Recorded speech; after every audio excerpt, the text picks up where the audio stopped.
Soldiers who hadn't seen a woman in years heard that women had arrived on the battlefield. Their eyes lit up with lust, and they went wild, lunging forward like madmen. The female soldiers, terrified, quickly grabbed their weapons and prepared for battle.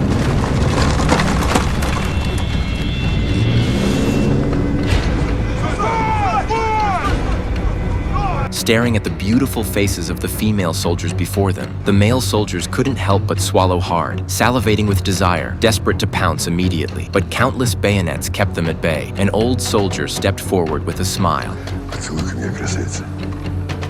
Facing the veteran's provocation, the female soldiers held their bayonets steady without flinching. The veteran feigned composure, flicked aside the bayonet on his chest, and said with a lecherous grin, "Just a hug, nothing else." Before the female soldiers could react, the fierce female drill instructor burst forward and landed a punch squarely on the male soldier's face. She then berated the men for cowardice, accusing them of shirking combat while preying on their own country's women. "We aren't here to be your playthings," she declared. "We're here to drive out the invaders. Our nation faces extinction. If you men can't defend our homeland, that's one thing. But now women must shoulder this burden? As men, aren't you ashamed?" Faced with the female instructor's unyielding stance, the scolded male soldiers could only leave in frustration. The crisis finally averted. The female soldiers quickly stowed their weapons and headed to the frontline camp. But upon seeing their surroundings, their spirits instantly collapsed. Not only were the soldiers utterly demoralized, but the front lines were completely unguarded. Neglected for so long, the trenches were piled high with all manner of debris. What stunned them even more was discovering the enemy's newly constructed bunker less than 100 meters ahead. The horrified female soldiers had barely returned to report to their commanding officer when two German soldiers approached, waving a white flag. They brought a basket brimming with sausages and wine. Judging by their carefree, grinning expressions, this was clearly not their first time. The female soldiers remained vigilant, conducting thorough body searches. When a dagger and a small notebook were discovered, the two Germans assumed no one could decipher it, only to discover one of the female soldiers was a female exchange student. She instantly recognized the notebook contained Russian troop deployments. Clearly,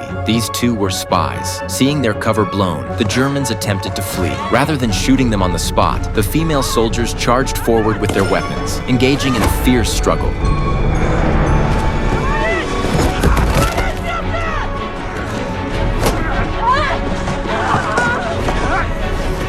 This was the first time the female soldiers had faced the enemy. As one German soldier died and another was wounded, they finally grasped the brutality of war. Yet this was merely the beginning. Two female soldiers escorted the prisoners to headquarters for interrogation. En route, one soldier accidentally fell into a trench and sprained her ankle. To complete the mission, Tasia was left to escort the prisoners alone. But compared to the cunning Germans, the young Tasia was still too naive. Soon, an accident occurred.